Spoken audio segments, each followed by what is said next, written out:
For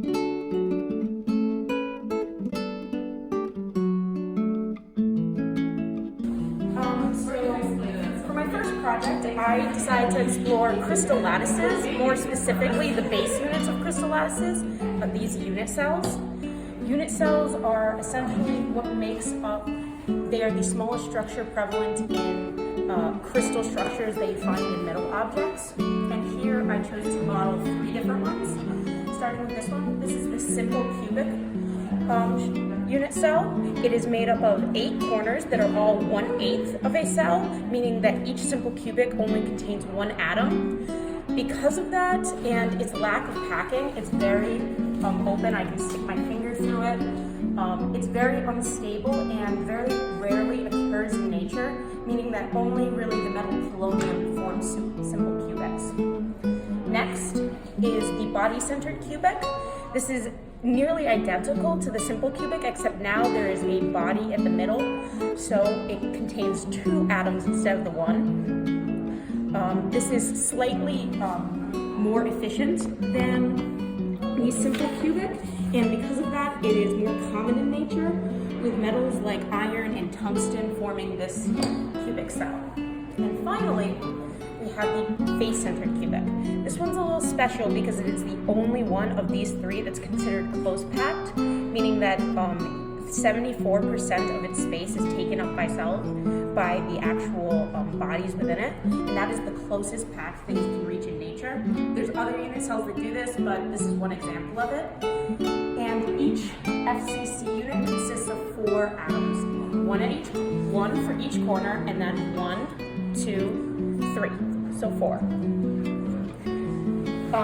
This is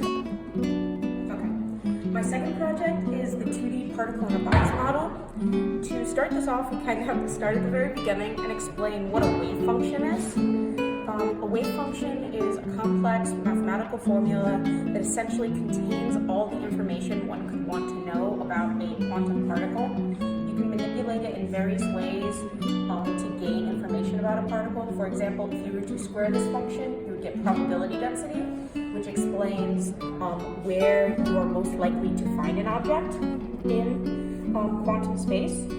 Particle in a box specifically is a helpful model that describes the motion of a quantum particle when confined into an infinitely deep well that it can't escape. So, particle in a box shows how energy at the quantum level is quantized, meaning it can only reach certain points. Essentially, this is a really helpful model that can be used to describe the differences between quantum and classical particles. 2D particle in a box is essentially the same thing, except now you can move it in 2 dimensions. This specific model is when n equals nx and ny equals 2. That's why it's here. And this is really helpful because it can be used to describe a really difficult concept for people to visualize the waveform, and how it can be used to describe how a waveform relates to much simpler concepts such as probability density. So here we have a 3D representation of an image of a black hole that the Event Horizon Telescope team released back in 2017.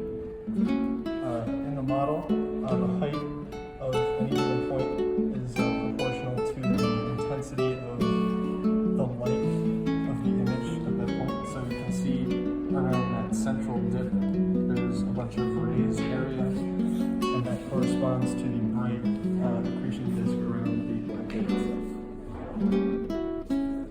So an accretion disk is the phenomenon that occurs when a bunch of gas, dust, and other space debris gets trapped in the gravity of a black hole, and it begins to orbit.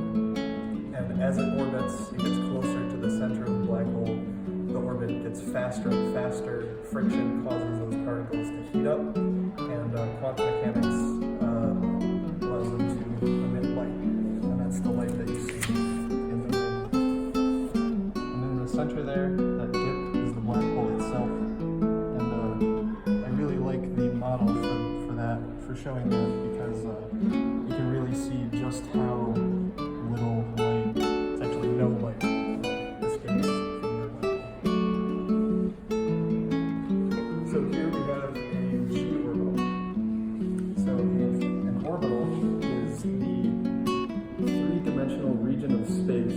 that an electron occupies while it's part of an atom. And a g-orbital is a particularly high energy orbital. So that means if you excite an electron with enough energy, it will eventually occupy a region of space that's shaped like this. And those regions of space are defined by the wave functions for a particular orbital. And those are rather complex mathematical equations that basically just map out energy. And I said that you can excite an electron in order to get it up to a g-orbital. If you have an atom that has a large enough number of electrons in its ground state, those electrons might actually occupy a g-orbital without having to accept any more energy. And then there are 9 g-orbitals in total. I have modeled here just the more simple ones. But as you can see there are 8 others, and there are 4 other distinct shapes. And each distinct shape has a partner, and the partners are rotated by some angle rather than the z-axis.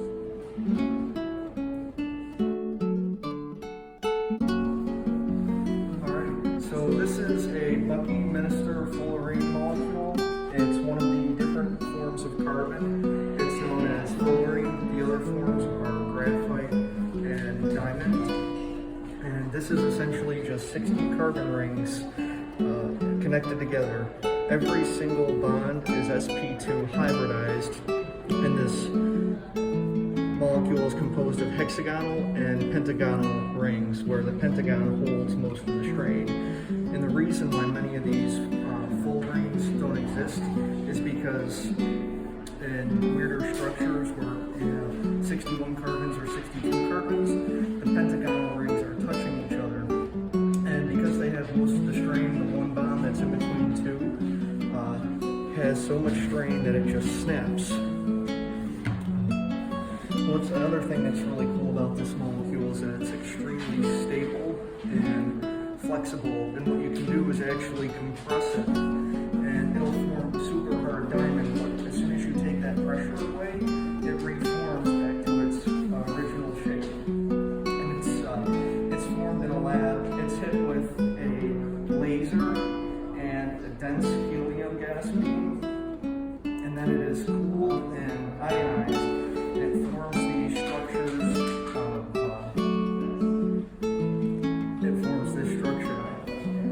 and one really cool use of this is that they're forming it around other types of atoms, such as radioactive atoms, and they're trying to trap these atoms inside and carry them to cancerous cells and destroy them. So this is a 3D phase diagram. Here we have the pressure, here we have the volume, and here we have the temperature. This whole area is the solid phase of matter. This whole area right here is the liquid phase of matter, and this whole area here is the gaseous phase of matter. And then you get these small areas called equilibrium points, where there is a mix between two different phases. You get the liquid and gas phase here, then you get the solid and gas phase here, then you get the solid and liquid phase in this really, really tiny crease right here. Your last equilibrium point is known as your triple point, and that's the point right here where you have an equilibrium between all three phases. And at this point, all three phases exist. Your last important point is known as your critical point. And upon this point, a substance with any pressure or temperature at a higher point than this critical point will always be a gas. And what's cool is you can eventually use this to create heating curves and determine how much energy it takes to increase the temperature or change the phase of the substance. And another thing that's really special about this specific diagram is I did this in water. And water water is one of the only substances that expands upon freezing, which means that its liquid form is more dense than its solid form. So this line right here, the solid liquid line, actually goes backwards as it increases in pressure. Other substances would do the opposite, and the line would go this way if it expanded upon melting.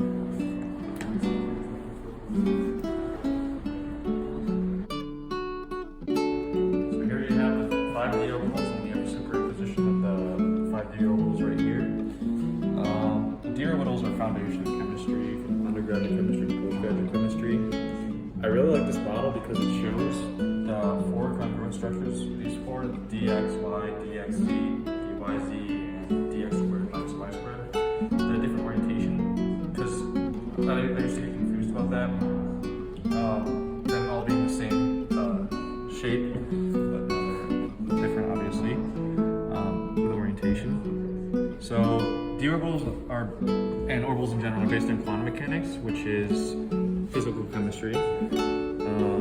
They're important in constructing accurate MO diagrams, and in particular, there's one feature of the orbitals is in organic chemistry in complexes, like tetrahedral complexes and octahedral complexes. For example, in octahedral complexes, you have the setup where T2, which would be the dxy, dxz, and dyz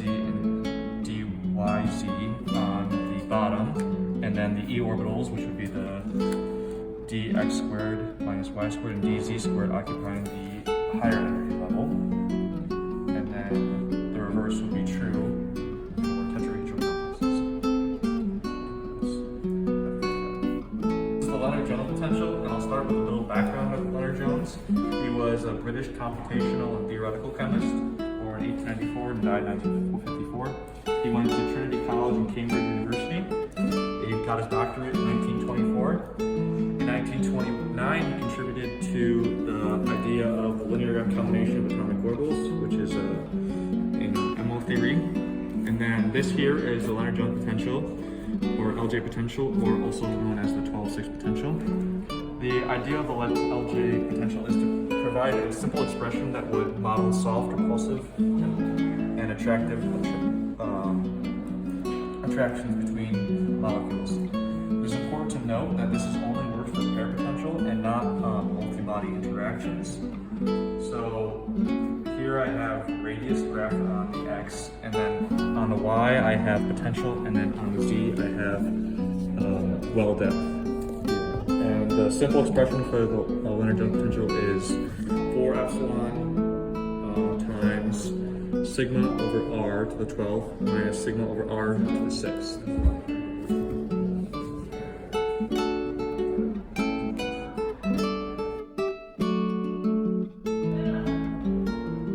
So here I have represented in 3D our chiral molecules. Chiral molecules are very important to organic chemistry. They dictate how they interact with their surroundings. And the way I decided to model these in 3 dimensions is to have our central atom in the middle, and then have our 4 atoms on the outside represented by different colors. We can also represent these by different sizes. I decided colors would utilize our 3D printing models we have here at Geneseo.